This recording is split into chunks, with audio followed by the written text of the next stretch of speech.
श्री स्वामी समर्थ. स्वामी महाराजांच्या कृपेने तुमच्या सर्व इच्छा मनोकामना पूर्ण हो. शारदीय नवरात्र आणि विजयादशमी झाल्यानंतर वेध लागतात ते कोजागरी पौर्णिमेचे. अश्विन महिन्याच्या शुक्ल पक्षातील पौर्णिमेला शरद पौर्णिमा किंवा कोजागिरी पौर्णिमा म्हणतात. हिंदू धर्मात कोजागिरी पौर्णिमा मोठ्या उत्साहात साजरी केली जाते. अर्थात कोजागिरी पौर्णिमा ही वर्षातील सर्वात मोठी पौर्णिमा असते. या दिवशी जर आपण काही उपाय केले, काही सेवा केल्या तर त्या खूप प्रभावी ठरतात. भरपूर वेळा आपल्या आयुष्यामध्ये अनेक अडचणी, अडथळे, संकटे असतात आणि ते काही संपायचं नाव घेत नाही. आता संकटे येणारच नाही असं तर होणार नाही, पण आपण संकटाचा वेग मात्र नक्कीच कमी करू शकतो. तसेच आपण मेहनत तर घेत असतो, पण मेहनतीचे फळ देखील आपल्याला मिळत नाही. आपल्या कष्टाला नशिबाची साथ मिळण्यासाठी, तसेच आपल्या घरातील मुलांचा आजारपण दूर होण्यासाठी, मुलांची प्रगती होण्यासाठी प्रत्येक आईवडिलांची इच्छा असते की आपल्या मुलांची प्रगती व्हावी. मग अभ्यासात असेल किंवा नोकरीत असेल, त्यांनी कोणत्याही क्षेत्रामध्ये मागे राहू नये. पण पाहिजे तसे होत नाही. मुलं अभ्यास करतात पण त्यांना पाहिजे तसे मार्क्स मिळत नाही किंवा त्यांच्या अभ्यासात लक्ष लागत नाही, नोकरी मिळत नाही, विवाह हा वेळेवरती जुळून येत नाही. तर या सर्व समस्या दूर होण्यासाठी आपल्याला या कोजागिरी पौर्णिमेच्या दिवशी काही उपाय व काही सेवा करायच्या आहेत. तर कोणते उपाय व कोणत्या सेवा कराव्यात हे जाणून घेण्यापूर्वी तुम्ही चॅनलवरती नवीन असाल तर चॅनलला लाईक करा व सबस्क्राईब देखील करा. कमेंटमध्ये श्री स्वामी समर्थ किंवा ओम महालक्ष्मी नमः लिहायला विसरू नका. कोजागिरी पौर्णिमेच्या दिवशी चंद्र पृथ्वीच्या अगदी जवळ असतो, त्यामुळे आपल्याला चंद्र आकाराने मोठा दिसतो. यंदा कोजागिरी पौर्णिमा 16 ऑक्टोबरला साजरी केली जाणार आहे. पंचांगानुसार यावर्षी अश्विन महिन्याची पौर्णिमा 16 ऑक्टोबरला म्हणजेच बुधवारी रात्री 8:40 सुरू होणार आहे. तर ही पौर्णिमा तिथी दुसऱ्या दिवशी 17 ऑक्टोबरला संध्याकाळी 4:56 असणार आहे. त्यानुसार 16 ऑक्टोबर रोजीच आपल्याला कोजागिरी पौर्णिमा ही साजरी करायची आहे. असं म्हटलं जातं की शरद पौर्णिमेच्या रात्री चंद्रातून निघणारी किरणं ही अमृतासारखी असतात. म्हणून या दिवशी लोक खीर किंवा दूध तयार करतात आणि रात्री ते चंद्रप्रकाशामध्ये ठेवतात. असं केल्याने चंद्राची किरणं त्या दुधावर किंवा खिरीवर पडतात आणि त्यावर अमृताचा प्रभाव होतो असं मानलं जातं. कोजागिरी पौर्णिमेला दूध किंवा खीर प्रसाद म्हणून दिली जाते. या दिवशी चंद्रप्रकाशामध्ये दुधाचं सेवन केल्यानं लक्ष्मी देवी प्रसन्न होते असं म्हणतात. कोजागिरी पौर्णिमेसाठी लागणाऱ्या साहित्यामध्ये कलश, तेल, 5 प्रकारची फळं, फुलं, तूप, 11 दिवे, पान, धूप, सुपारी, चंदन, अक्षतासह अन्य साहित्य एकत्र करा. कोजागिरी पौर्णिमेच्या दिवशी आपण सकाळी लवकरच उठायचं आहे. अगदी तुम्ही ब्रह्ममुहूर्तावरती उठले तरी पण चालेल. ब्रह्ममुहूर्तावरती आपण जी काही पूजा करत असतो, जी काही सेवा करत असतो, ती सेवा ही फलदायी ठरत असते. या दिवशी आपण सकाळी उठल्यानंतर घराच्या बाहेर थोडंसं पाणी स्प्रे करायचं आहे, पाणी टाकायचं आहे. मग पाण्यामध्ये थोडीशी हळद टाकायची आहे आणि असं पाणी तुम्ही घराच्या बाहेर स्प्रे करायचं आहे. किंवा जर तुम्ही गावाकडे राहत असाल तर तुम्ही सडा देखील टाकू शकता. दरवाजाच्या बाहेर आपण रांगोळी काढायची आहे. रांगोळीमध्ये माता लक्ष्मीची पावलं काढायला विसरायचं नाही. एका पावलामध्ये हळद टाकायची आहे तर दुसऱ्या पावलामध्ये कुंकू टाकायचं आहे. यामुळे साक्षात माता लक्ष्मीचा वास हा आपल्या घरामध्ये होत असतो.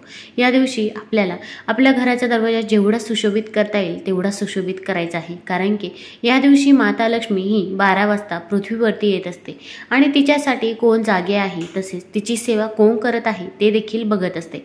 त्यामुळे आपण रात्री 12 वाजता देखील आपल्या मुख्य दरवाजाच्या बाहेर दिवा प्रज्वलित करायचाच आहे. पण सकाळी देखील आपण घराची स्वच्छता ही करायची आहे. दरवाजाच्या बाहेर देखील आपण दिवा प्रज्वलित करावा. मुख्य दरवाजावरती आपण स्वस्तिक काढायचं आहे. दरवाजाला आंब्याच्या पानांचं तोरण देखील लावायचं आहे. आंब्याच्या पानांचं तोरण जर बनवणे शक्य नसेल तर माता लक्ष्मीचं जे कवड्यांचं तोरण मिळतं ते तोरण देखील तुम्ही बाजारामधून खरेदी करू शकता. असं तोरण जर आपल्या घरावरला दरवाजाला असेल तर आपल्या घरामध्ये पैसा हा आकर्षित होत असतो. तसेच माता लक्ष्मीचा आशीर्वाद देखील आपल्याला मिळतो. कारण की माता लक्ष्मीला कवडी ही अत्यंत प्रिय आहे. जेव्हा समुद्रमंथन झालं तेव्हा माता लक्ष्मीसोबत कवडी देखील आली होती. त्यामुळे आपण असं कवड्यांचं तोरण दरवाजावरती जरूर लावायचं आहे. तुम्ही जिथे पूजेचं साहित्य मिळते तिथे देखील हे कवड्यांचं तोरण तुम्हाला सहज मिळून जाईल. कारण की आपल्या मुख्य दरवाजामधूनच सकारात्मक ऊर्जा आणि नकारात्मक ऊर्जा दोन्ही पण येत असतात आणि आपला जर मुख्य दरवाजा सुशोभित असेल तर आपल्या घरामध्ये फक्त सकारात्मक ऊर्जाच येईल. आपण एखादं घर बघा, आपल्याला ते सुशोभित वाटलं की आपण देखील त्या घराकडे आकर्षित होत असतो. तसेच माता लक्ष्मीचं देखील आहे. त्यामुळे आपला मुख्य दरवाजा हा या दिवशी आपण स्वच्छ ठेवायचा आहे। दरवाजाच्या बाहेर आपण अडगळ ठेवायची नाही। चपला असेल किंवा कचराकुंडी असेल लगेच दरवाजाच्या बाहेर ती ठेवू नये। तसेच मुख्य दरवाजावरती आपण स्वस्तिक देखील काढायचं आहे। हळद घ्यायची आहे, तिच्यामध्ये थोडंसं गोमूत्र टाकायचं आहे आणि हळदीने स्वस्तिक आपण मुख्य दरवाजावरती काढायचं आहे। स्वस्तिक हे शुभतेचं आणि मांगल्याचं प्रतीक समजलं जातं। तसेच आता अगदी तुमच्या दरवाजावरती शुभ लाभ हे स्टिकर लावलेले असतील तरी पण आपण या दिवशी शुभ लाभ कुंकवाने दरवाजावरती काढायचा आहे किंवा दरवाजाच्या दोन्ही साईडने तुम्ही शुभ आणि लाभ असे काढू शकता। आपण जर दरवाजावरती शुभ लाभ काढलं तर आपल्या घरामध्ये नेहमी शुभ कार्य ही होत असतात। अगदी मुलांचा विवाह असो किंवा दुसरं कोणतंही काम असो तर ते शुभतेनं पार पडत असतं। मग आपल्या इथे एखादा कार्यक्रम असो किंवा एखादा सण असो, एखादी महत्त्वाची तिथी असो, तेव्हा आपण आपल्या मुख्य दरवाजावरती शुभ लाभ हे काढायचंच आहे। अगदी दिवाळीच्या दिवशी, पौर्णिमेच्या दिवशी, अमावस्येच्या दिवशी देखील आपण मुख्य दरवाजावरती कुंकवाने शुभ लाभ हे काढावं। हे शुभ लाभ काढत असताना आपण ओम महालक्ष्मी नमः, ओम महालक्ष्मी नमः या मंत्राचा जप करायचा आहे। तसेच कुंकवामध्ये 2 थेंब गंगाजल किंवा गुलाबजल टाकून आपण शुभ लाभ काढायचा आहे। त्यावरती आपल्याला थोड्याशा अखंड अक्षदा देखील अर्पण करायच्या आहे।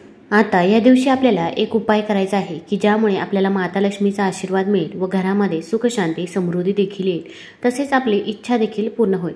पण यासाठी अगोदर आपण देवघरामध्ये माता लक्ष्मीची पूजा करायची आहे। मग एक चौरंग मांडायचा आहे किंवा एखादा पाट मांडला तरी पण चालेल। त्यावरती लाल कपडा पसरून त्यावरती देवी लक्ष्मीचा फोटो ठेवायचा आहे किंवा लक्ष्मी मातेची मूर्ती असेल तर ती देखील ठेवू शकता। तिथे एक आपण शुद्ध तुपाचा दिवा प्रज्वलित करायचा आहे किंवा तुम्ही तिळाच्या तेलाचा, मोहरीच्या तेलाचा दिवा देखील प्रज्वलित करू शकता। या दिव्यामध्ये आपल्याला भीमसेनी कापराची एक वडी देखील टाकायची आहे। तसेच चिमूटभर हळद देखील या दिव्यामध्ये टाकावी। आपण जर कापूर आणि हळद या दिव्यामध्ये टाकली तर माता लक्ष्मी आपल्या घराकडे आकर्षित होते अशी मान्यता आहे। या दिव्याला हळदी कुंकू लावायचं आहे। यानंतर माता लक्ष्मीला आपण एक विड्याचं पान अर्पण करायचं आहे। या विड्याच्या पानाचे देखील अनन्यसाधारण महत्त्व आहे। या पानाच्या टोकास लक्ष्मीचा सहवास असतो। पानाच्या उजव्या बाजूस ब्रह्मदेवांचा सहवास असतो। पानाच्या मधोमध सरस्वती देवीचा वास असतो। पानाच्या डाव्या बाजूस पार्वती देवीचा वास असतो। पानाच्या लहान देठामध्ये महाविष्णूचा वास असतो। विड्याच्या पानाच्या मागील बाजूस चंद्रदेवतेचा वास असतो। मग आपण कोजागिरी पौर्णिमेच्या दिवशी माता लक्ष्मीला विड्याचं पान अर्पण करायचं आहे। तुम्ही तांबूल विडा देखील अर्पण करू शकता। विड्याच्या पानाचे अनन्यसाधारण महत्त्व आहे।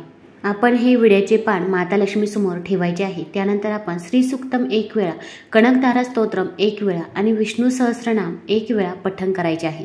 तसेच या दिवशी श्रीकृष्णाच्या मधुराष्टकमाचा पाठ करणे देखील अत्यंत फलदायी ठरते। यामुळे कर्जातून लवकर सुटका होऊ शकते। आता या गोष्टी जर तुम्हाला पठण करणे शक्य नसेल, म्हणणे शक्य नसेल तर तुम्ही मोबाईलवरती देखील लावून देऊ शकता। श्रवण केलं तरी पण चालेल।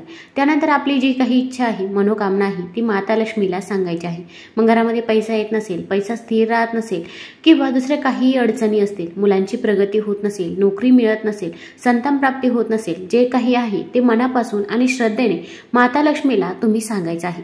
त्यानंतर हे विड्याचं पान आपण माता लक्ष्मी समोर थोडा वेळ तसेच राहून द्यायचं आहे आणि नंतर तुम्ही हे प्रसाद म्हणून ग्रहण करू शकता। शक्यतो तुम्ही जिथे पान बनवता तिथे जर माता लक्ष्मीला पान अर्पण करण्यासाठी विड्याचं पान मागितलं, तांबूल विडा मागितला तर ते तुम्हाला सहज देतील। तर तिथून तुम्ही आणू शकता किंवा घरी देखील तुम्ही तांबूल विडा बनवला तरी पण चालेल। तुम्हाला जर हा व्हिडिओ आवडला असेल तर चॅनलला लाईक करा, सबस्क्राईब करा। धन्यवाद।